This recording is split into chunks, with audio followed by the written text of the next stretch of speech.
Hi everyone. ಹಿಂದಿನ ಒಂದು part 1 ವಿಡಿಯೋದಲ್ಲಿ ನಾವು ಬಿಕಾಮ್ 5ನೇ ಸೆಮಿಸ್ಟರ್ನ ಪ್ರಿನ್ಸಿಪಲ್ಸ್ ಆ್ಯಂಡ್ ಪ್ರಾಕ್ಟೀಸ್ ಆಫ್ ಆಡಿಟಿಂಗ್ನ ಕೇಸ್ ಸ್ಟಡಿ ಅನಾಲಿಸಿಸನ್ನು ನೋಡಿದ್ವಿ. ಆಡಿಟ್ ರಿಪೋರ್ಟ್ ಮೇಲೆ ನಾವು ಆಲ್ರೆಡಿ ಪಾರ್ಟ್ 1 ವಿಡಿಯೋದಲ್ಲಿ ಕ್ಲೀನ್ ಆರ್ ಅನ್ಕ್ವಾಲಿಫೈಡ್ ರಿಪೋರ್ಟ್ ಯಾವ ರೀತಿ ಬರೀಬೇಕು, ಯಾವ ರೀತಿ ಸ್ಪೆಸಿಮನ್ ಇರುತ್ತೆ ಅನ್ನೋದನ್ನು ನೋಡಿದ್ದೀವಿ. ಇವತ್ತಿನ ಒಂದು ವಿಡಿಯೋ ಕ್ಲಾಸ್ದಲ್ಲಿ ನಾವು second one another qualified report ಆಕ್ಷೇಪಣಾರ್ಹ ವರದಿಯನ್ನು ಯಾವ ರೀತಿ ಬರುತ್ತೆ ಅಂತ ನೋಡೋಣ. ಇದು ಕೂಡ ಹಲವಾರು ಸಾರಿ ಕೇಸ್ ಸ್ಟಡಿಗೆ ಕ್ವಶನ್ನು ಬಂದಿದೆ. 2023 ಮತ್ತು 24ರ ಕೇಸ್ ಸ್ಟಡಿಯನ್ನು ನಾನು ಇಲ್ಲಿ ನೋಡ್ತಾ ಇದ್ದೀನಿ. ಕ್ವಶನ್ ಓದನ್ನು ನೋಡ್ರಿ. First, assume that you are an auditor Myra Company Limited. After verifying the books of accounts, you have the following observations. 2 ಅಬ್ಸರ್ವೇಷನ್ಸ್ಗಳನ್ನು ನೀವು ಮಾಡಿದ್ದೀರಿ ಅಂತ ಹೇಳ್ತಾರೆ. ನೀವು ಮೈರಾ ಕಂಪನಿ ನಿಯಮಿತ ಲೆಕ್ಕ ಪರಿಶೋಧಕರಂತ ಭಾವಿಸಿರಿ. ಲೆಕ್ಕಪತ್ರಗಳನ್ನು ಪರೀಕ್ಷೆ ಮಾಡಿದ ನಂತರ ನೀವು ಈ ಕೆಳಗಿನ ಅಂಶಗಳ ಬಗ್ಗೆ ಗಮನ ಹರಿಸಿದ್ದೀರಿ. ಯಾವ ಅಂಶಗಳು 2 ಅಂತ ಹೇಳ್ತಾರೆ ಅವರು. ಒಂದೇದೇನು ಅಂತಂದ್ರೆ, the provision for depreciation on machinery is inadequate.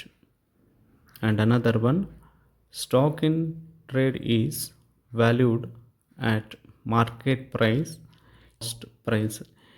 ಈ 2 ಅಬ್ಸರ್ವೇಷನ್ಗಳನ್ನು ಹೇಳ್ತಾರೆ. ನೆಕ್ಸ್ಟ್ ಏನು ಅಂತಂದರೆ ಅವರು ಹೇಳೋದು, under such circumstances what type of audit report will you submit? Draft the specimen of the report. ಈ 2 ಸಂದರ್ಭಗಳಲ್ಲಿ ಯಾವ ರೀತಿಯ ವರದಿಯನ್ನು ನೀವು ಕೊಡ್ತೀರಿ, ಅದರ ಒಂದು ನಮೂನೆಯನ್ನು ಬರೆಯಿರಿ ಅಂತ ಹೇಳಿ ಕೇಸ್ ಸ್ಟಡಿ ಕ್ವಶನ್. ಇಲ್ಲಿ ನಿಮ್ಗೆ ಹಿಂದಿಂದ ನೋಡಿದ್ವಿ ನಾವು. ಯಾವುದು ಅಂತಂದ್ರೆ ಶುದ್ಧವಾದ ವರದಿ ಅಥವಾ ಆಕ್ಷೇಪಣಾರಹಿತವಾದ ವರದಿ ಅಂತ ಹೇಳಿದ್ವಿ. ಅಲ್ಲೇನಿತ್ತು ವರ್ಡು ಏನು ಅಂತಂದ್ರೆ ಟ್ರುತ್ ಆ್ಯಂಡ್ ಫೇರ್ನೆಸ್ ಇದೆ, ಯಾವುದೇ ರೀತಿಯ ಆಸ್ಪದಗಳು ಇರುವುದಿಲ್ಲ ಅಂತಲೇ ಸೆಂಟೆನ್ಸ್ ಕೊಟ್ಟಿದ್ದರು. ಇಲ್ಲಿ ಏನು ಹೇಳ್ಯಾರ, 2 ವಿಷಯಗಳನ್ನು ಹೈಲೈಟ್ ಮಾಡ್ತಾರೆ. ಈ 2 ವಿಷಯಗಳು ಏನಿದಾವು ಅಂತಂದ್ರೆ ಅಂಶಗಳ ಬಗ್ಗೆ ನೀವು ಗಮನ ಹರಿಸಿರಿ ಅಂತ ಹೇಳಿದ್ದಾರೆ. ಹಾಗಾಗಿ ನೀವು ಈ ಕೇಸಸ್ದಲ್ಲಿ ಏನು ಬರೀಬೇಕು ಅಂದ್ರೆ ಕ್ವಾಲಿಫೈಡ್ ಆಡಿಟರ್ ರಿಪೋರ್ಟನ್ನು ಬರಿಬೇಕು. ಅಂದರೆ ಆಕ್ಷೇಪಣಾರ್ಹ ವರದಿ. ಈ 2 ಕೇಸಸ್ಗಳನ್ನು ಮೆನ್ಷನ್ ಮಾಡಿ, ಸಂದರ್ಭಗಳನ್ನು ಮೆನ್ಷನ್ ಮಾಡಿ ಏನು ಮಾಡಬೇಕು, ಆಕ್ಷೇಪಣಾರ್ಹ ವರದಿಯನ್ನು ನೀವು ಬರಿಬೇಕು. ಈ ಒಂದು ಆಕ್ಷೇಪಣಾರ್ಹ ವರದಿಯನ್ನು ಬರಿಬೇಕಾದ್ರೆ ಕೆಲವೊಂದಿಷ್ಟು ಪಾಯಿಂಟ್ಸ್ಗಳನ್ನು ನಿಮ್ಗೆ ನಾನು ಹೇಳ್ತೀನಿ. 2 ಕೂಡ ಕಂಪೇರ್ ಮಾಡಿ ನೋಡ್ರಿ. ಸೇಮ್ ಇದೆ, ಒಂದು ವ್ಯತ್ಯಾಸ ಮಾತ್ರ ಇಲ್ಲಿ ನಾವು ಕಂಡು ಬರುತ್ತೆ. ಫಸ್ಟ್ ಪಾಯಿಂಟ್ ಏನು ಅಂದ್ರೆ, ಒಬ್ಬ ಲೆಕ್ಕ ಪರಿಶೋಧಕನಾಗಿ ನನಗೆ ಮಾಹಿತಿಗಳು ಮತ್ತು ವಿವರಣೆಗಳು ಏನು ಬೇಕೋ ಆ ಎಲ್ಲ ವಿವರಣೆಗಳನ್ನು ಪಡೆದಿದ್ದೇನೆ ಅಂತ ಹೇಳಿ ಬರಿಬೇಕಾಗತ್ತೆ. 2ನೇದು, ಅಡಾವೆ ಪತ್ರಿಕೆ ಮತ್ತು ಲಾಭ ನಷ್ಟ ಖಾತೆ P&L ಮತ್ತು ಬ್ಯಾಲೆನ್ಸ್ ಶೀಟ್ಗಳನ್ನು ಏನು ಮಾಡಿದ್ದೀವಿ, ತೆಗೆದುಕೊಂಡಿದ್ದೀವಿ. ಅವುಗಳನ್ನು ಪರಿಶೀಲನೆ ಮಾಡಿದ್ದೀವಿ. ಅವುಗಳನ್ನು ಕಾನೂನಿನ ಪ್ರಕಾರ ತಯಾರಿಸಿದಾರಾ. ಅದಾದಮೇಲೆ ಥರ್ಡ್ ಪಾಯಿಂಟ್ ಯಾವುದು ಅಂತಂದ್ರೆ, ಕಂಪನಿಗಳ ಕಾನೂನಿನ ಬಗ್ಗೆ ನೀವು ಮೆನ್ಷನ್ ಮಾಡಬೇಕು. ಮೇನ್ ಇಂಪಾರ್ಟೆಂಟ್ ಥಿಂಗ್ 4ನೇದು ಏನಿದೆ ನೋಡಿರಿ, ಈ ಕೆಳಗಿನ ಅಂಶಗಳು ನಿಮ್ಮ ಒಂದು ಕ್ವಶನ್ದಲ್ಲಿ ಈ ಕೆಳಗಿನ ಅಂಶಗಳು ಅಂದ್ರೆ ಏನು ಅಂದರೆ ಈ 2 ವರ್ಡ್ಗಳನ್ನು ಅಲ್ಲಿ ಮೆನ್ಷನ್ ಮಾಡಿದರೆ ಏನು, ಅದು ಆಕ್ಷೇಪಣಾರ್ಹ ವರದಿ ಅಂತ ಆಗತ್ತೆ. ಇಷ್ಟು ಬರೆದ್ರೆ ಏನಾಗತ್ತೆ, ಒಂದು ಮಾದರಿಯ ನಮೂನೆಯನ್ನು ನೀವು ಬರೆದ ಹಾಗೆ.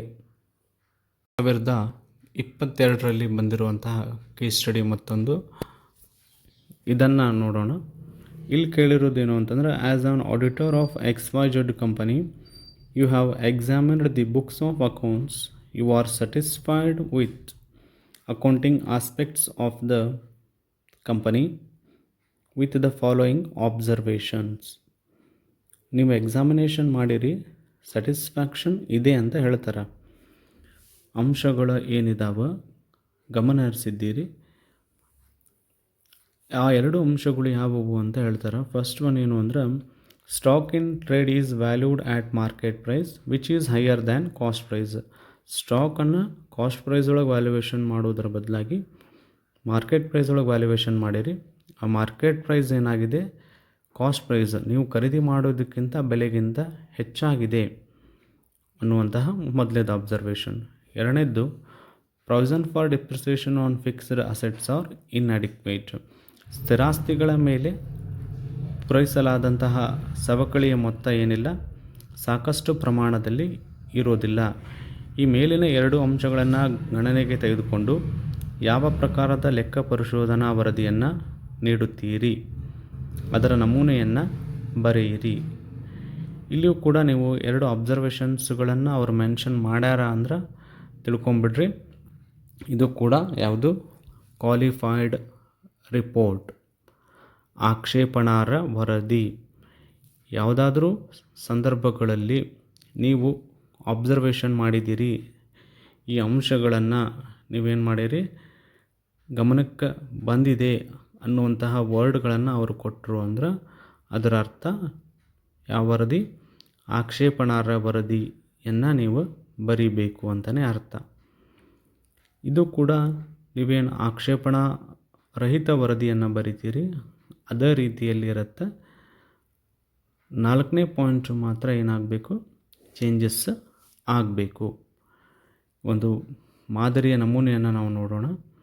ಟೈಟಲ್ ಕೂಡ ಮೊದಲು ಕೊಡಬೇಕು. ಏನು ಅಂತಂದ್ರೆ ಟೈಟಲ್ ಆಕ್ಷೇಪಣಾರ್ಹ ವರದಿ. ಇದಾದಮೇಲೆ ಯಾವುದು ಅಂದ್ರೆ ಷೇರುದಾರರು XYZ ಕಂಪನಿ ಅಂತ ಹೇಳ್ಯಾರ, ಹಾಗಾಗಿ XYZ ಕಂಪನಿ. ನೆಕ್ಸ್ಟು ಒಂದು ಸ್ಟಾರ್ಟಿಂಗ್ ಪೀಠಿಕೆ ಏನು ಅಂದ್ರೆ, ನಾನು ಅಥವಾ ನಾವು XYZ ಕಂಪನಿಯ ಈ ಒಂದು ಲಾಭ ನಷ್ಟ ಖಾತೆ ಮತ್ತು ಅಡಾವೆ ಪತ್ರಿಕೆಗಳನ್ನು ಯಾವ ದಿನಾಂಕ ಇಯರ್ ಎಂಡ್ ಮೆನ್ಷನ್ ಮಾಡಿರ್ತಾರೋ ಆ ಇಯರನ್ನು ಮೆನ್ಷನ್ ಮಾಡಿ, ವರ್ಷಕ್ಕೆ ಏನು ಮಾಡೀವಿ, ಪರಿಶೀಲನೆಯನ್ನು ಮಾಡೀವಿ. ಅವುಗಳ ಬಗ್ಗೆ ಈ ರೀತಿಯಾಗಿ ನಾವು ವರದಿಯನ್ನು ನೀಡ್ತೀವಿ ಅಂತ ಬರೆದು, ಫಸ್ಟ್ ಪಾಯಿಂಟು ಏನಪ್ಪ ಅಂತಂದ್ರೆ, ಆಗಲೇ ನಾವು ಮೆನ್ಷನ್ ಮಾಡಿರೋ ಹಾಗೆ ಫಸ್ಟ್ ಪಾಯಿಂಟ್ ಏನು ಬರಿಬೇಕು ಅಂತಂದ್ರೆ, ಈ ಒಂದು ನಮಗೆ ತಿಳಿದ ಮಟ್ಟಿಗೆ ಅಗತ್ಯವಿರುವಂತಹ ಮಾಹಿತಿಗಳನ್ನು ಪಡೆದಿದ್ದೀವಿ, ಹಾಗೂ ಆ ಒಂದು ಎಲ್ಲಾದರೂ ಮಾಹಿತಿಗಳ ವಿವರಣೆಗಳು ಬೇಕಾದ್ರೆ ಆ ವಿವರಣೆಗಳನ್ನು ಪಡೆದೇವಿ ಅನ್ನೋದನ್ನು ನೀವು ಮೆನ್ಷನ್ ಮಾಡಬೇಕು. ಸೆಕೆಂಡ್ ಪಾಯಿಂಟು P&L ಮತ್ತು ಬ್ಯಾಲೆನ್ಸ್ ಶೀಟ್ ಬಗ್ಗೆ. ನಮ್ಮ ವರದಿಗೆ ಸಂಬಂಧಪಟ್ಟಂತೆ ಅಡಾವೆ ಪತ್ರಿಕೆ ಮತ್ತು ಲಾಭ ನಷ್ಟ ಖಾತೆಗಳನ್ನು ಏನು ಮಾಡೀವಿ ಅಂತಂದ್ರೆ, ಕಂಪನಿ ಏನು ಮಾಡೈತಿ, ಲೆಕ್ಕ ಪುಸ್ತಕಗಳನ್ನು ಎಲ್ಲವುಗಳನ್ನು ತಯಾರಿಸಿದೆ, ಸರಿಯಾಗಿ ತಯಾರಿಸಿದೆ ಅನ್ನೋದನ್ನು ಹೇಳಬೇಕು. ಥರ್ಡ್ ಒನ್ನು, ನಮ್ಮ ಅಭಿಪ್ರಾಯದಲ್ಲಿ ಏನು ಮಾಡೈತಿ, ಕಂಪನಿ ಕಾನೂನಿನ ಪ್ರಕಾರ ಅಗತ್ಯವಾಗಿರುವಂತಹ ಲೆಕ್ಕ ಪುಸ್ತಕಗಳನ್ನು ಇಟ್ಟಿದೆ ಅಂತ ಹೇಳಿ ಬರಿಬೇಕು. ಈ 3 ಪಾಯಿಂಟ್ಸ್ಗಳು, 1ರಿಂದ 3 ಪಾಯಿಂಟ್ಸ್ಗಳು ಸೇಮ್ ಇರ್ತಾವೆ. ಆಕ್ಷೇಪಣಾರ್ಹ ವರದಿಯಲ್ಲಿಯೂ ಕೂಡ ಅವೇ ಇರ್ತಾವೆ, ಆಕ್ಷೇಪಣಾರಹಿತವಾದ ವರದಿಯಲ್ಲಿಯೂ ಕೂಡ ಅದೇ ರೀತಿಯಾದಂತಹ ಪಾಯಿಂಟ್ಗಳನ್ನು ಬರಿತೀವಿ.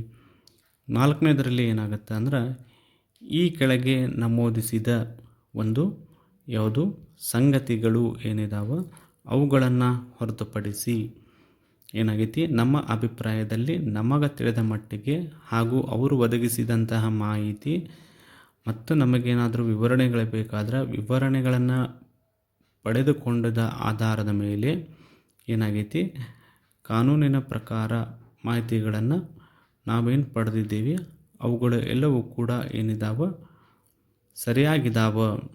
ಆದರೆ ಈ 2 ಕೇಸ್ಗಳನ್ನು ಹೊರತುಪಡಿಸಿ ಅನ್ನೋದನ್ನು ಮೆನ್ಷನ್ ಮಾಡಬೇಕು. ನಿಮ್ಮ ಕ್ವಶನ್ ಪೇಪರದಲ್ಲಿ ಎ ಮತ್ತು ಬಿ ಏನು ಕೊಟ್ಟಾರ ಅವುಗಳನ್ನು ನೀವು ಏನು ಮಾಡಬೇಕು, ಮೆನ್ಷನ್ ಮಾಡಬೇಕು. ಇಷ್ಟು ಮಾಡಿ ಸ್ಥಳ, ದಿನಾಂಕ, ಸಹಿ ಲೆಕ್ಕ ಪರಿಶೋಧಕನ ಇದನ್ನು ಬರೆದ್ರೆ ನಿಮ್ಮ ಒಂದು ನಮೂನೆ ಮುಗಿತೈತಿ. ಕ್ವಾಲಿಫೈಡ್ ಮತ್ತು ಅನ್ಕ್ವಾಲಿಫೈಡ್ ರಿಪೋರ್ಟದಲ್ಲಿ ಎರಡೂದರಲ್ಲಿ ನಮೂನೆ ಸಿಮಿಲರ್ ಇದೆ. 3 ಪಾಯಿಂಟ್ಸ್ಗಳು ಸೇಮ್ ಇರ್ತವೆ. 4ನೇದರಲ್ಲಿ ಅಲ್ಲಿ ಏನು ಬರಿತೇವೆ, ಸತ್ಯವಾಗಿವೆ ಮತ್ತು ನಿಜವಾಗಿವೆ ಅನ್ನುವ ಒಂದು ಪದವನ್ನು ಅಲ್ಲಿ ಸೇರಿಸಿರ್ತೀವಿ.